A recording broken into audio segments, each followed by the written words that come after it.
Hey guys, and welcome back to my channel. Thank you so much for joining me for another video. Today I want to talk to you about 9 self-care habits that I am implementing over the autumn and winter, but it's not kind of the self-care where you kind of treat yourself and don't actually take care of your body and your mental health. I have been implementing different kind of self-care over the last few months, but to be honest, it's just seen me gain quite a lot of weight and also just feel like I haven't been very productive. So I want to offer you today 9 self-care habits that I'm doing that's kind of a genuine way to take care of yourself and make sure that you stay happy and healthy throughout these kind of winter months. Especially in the UK, it can get a bit bleak during January and February when it's super dark and it's kind of grey and not exactly happy material. So let's just get straight into the video with number 1. So the first one, if you're anything like me and when it's raining outside or it's dark and gloomy, all you want to do is stay inside. But this can make me super lonely and can give me kind of a bit of FOMO and also just make me lose some of those connections with my friends. So the first one is to make a date with your best friends or make a social date with someone you love spending time with but are just not making enough time for over the kind of darker months because we love to stay at home and stay cozy. Why not make a date with one of your friends to make sure you really are feeding that kind of stimulation that we need from social interactions? The second one is to drink lots of hot drinks, especially if you live in a really cold climate. The NHS is always telling us that to stay healthy is to obviously feed yourself well, but drinking lots of hot drinks like tea over the kind of really colder months can really help keep your core kind of nice and warm, and especially if you're not wearing enough layers, it's so nice to be able to warm yourself from the kind of inside out. Definitely obviously wear enough layers, but the NHS are always talking about drinking hot tea and it being good for your hands as well and your extremities, so just like hold a nice cozy cup of hot something and just keeping yourself nice and warm. The third one is to take an exercise class and keep your body moving, or just keep it moving by going for a walk or going for a run. And I include this in self-care because for me, I feel my best when I'm moving my body. I'm ensuring that it's nice and healthy and that I'm actually stimulating my muscles and ensuring that, you know, I'm getting out of the house and going to do something.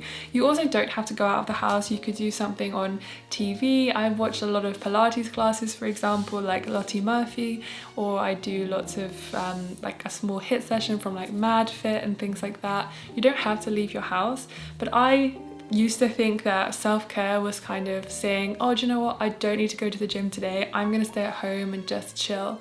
And that's great if that's, you know, what truly brings you self-care. But for me, that was just kind of not actually caring for my body. And then I kind of gained quite a lot of weight. I mean, that is obviously also to do with the pill that I was taking, contraceptive pill, but now I've kind of managed to get myself into a routine where I'm exercising enough for my body and my mental health as well. I think I really underestimated how important exercise was for my mental health as well as my physical health. So putting in an extra exercise class just once a week, if you're not someone who loves exercise classes, maybe something else like a long walk or anything else, is definitely a really good thing to do over the winter and autumn period just to keep your body and your mind healthy. Okay, the fifth one is to plan and prep a healthy, balanced meal for every day of the week. It's just one meal a day just to ensure that I'm really getting enough healthy food into my diet each day of each week, whilst I'm also kind of obviously going to be indulging in Christmas food that I'm not going to feel guilty about. I just want to take care of my body so that I am ensuring I'm getting at least some leafy greens, I'm getting at least some beautiful seasonal root vegetables into my diet, and just ensuring that I really am taking care of my health as well. Okay. Number 6 is so important for self-care for my mental health, and this is doing future Immy a favor and getting some of that boring work or admin done, or stressful things that I really need to do that I'm just putting off. I like to set aside some time to do those tasks so that future Immy does not have to deal with that thing. Because then I wake up the next day and I'm so much less stressed and anxious about that work that I hadn't done, because I have done it ahead of time and ensured that, you know, future Immy can now go and do some things that she likes to do instead.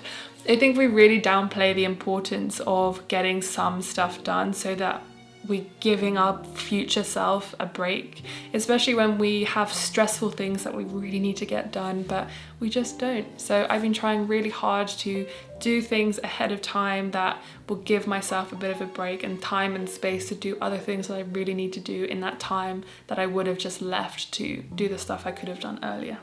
So the 7th one is, for me, over this winter autumn period, I'm going to be choosing one habit that's not necessarily having a very positive impact on my life, and trying to identify that and then switch it out for something that is having a positive impact.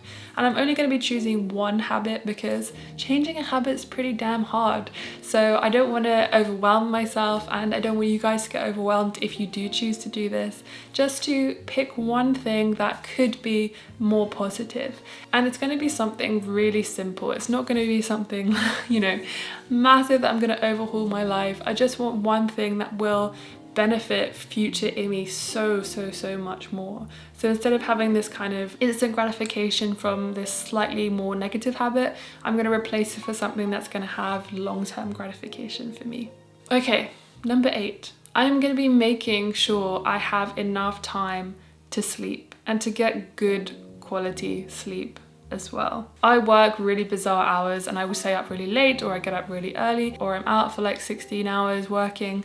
So sometimes I will then squeeze in like a social event, or I will go to like a lot of the jobs that I have to do, I have to go to events and things like that, and they are always really late.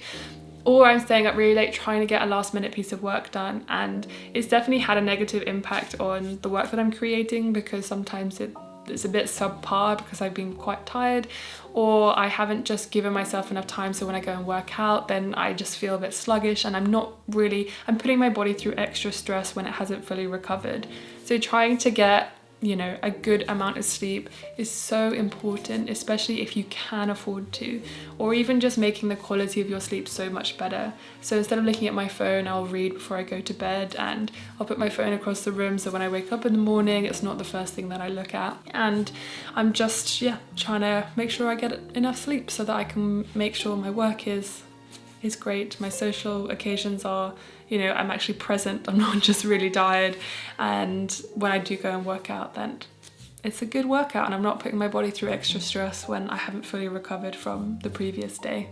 And the last one is I am gonna get all the things booked in that I really need to do. Like, for example, I really need to go, it's kind of like my 6 months checkup for my dentist appointment and my hygienist, so I really need to book those in and make sure that my teeth health is really like taken care of. If you don't know, I've had so many problems with my teeth over the last 3 or 4 years. I've had really bad trouble. I've had to have several teeth at the back taken out, and so I'm really over the top about keeping my teeth hygiene really good. So one thing that I'm going to be doing is doing my future, you know, teeth care a favor and booking in my dentist appointment and my hygienist appointment. The hygienist is quite expensive, so what I do is I put aside just a tiny bit of money each month so that I can ensure that I will be able to pay for that and keep up my hygiene health. And putting money aside is also a really good self-care habit, because if there's something you really want, or you just have medical things that you need to pay for, in the UK you have to pay for your dentist, and it's not, well, I think part of it's subsidized by the NHS, but it's not like if I broke my arm I can just go to the NHS for free. So I just put a bit of money aside each month. It's not terribly expensive, but the hygienist is expensive, but arguably that's one of the more important things. So yeah, book those appointments that you really need to book. Even if it's a haircut, that's like a self-care, but also like actually taking care of your hair, as well as feeling good mentally as well. But I would love to know about some of the alternative self-care things that you guys do. Not the things that are kind of like treating yourself, but the things that are like genuinely taking care of your body to give you some healthy longevity. I also just want to take this time to thank SKILLSHARE for sponsoring this video. One of the things that I love to do for my self-care is also to learn new things. This is great for future Immy, and this is great for Immy's brain. At the moment, I have been really delving into Instagram and trying to ensure that my photos are better. If you don't know, SKILLSHARE is an online learning community for creators with more than 30,000 classes in design, business and more. And I am absolutely still loving the Instagram-worthy photography, shoot, edit and share with Brandon Wasteful. I have learned so much and I just absolutely love this class. So yeah, I want to thank SKILLSHARE for sponsoring this video. If you're interested in a 2-month free subscription, please check out the link in the description below and get your free trial. So thank you so much for watching this video. I really appreciate it, and I will see you guys very soon. Bye.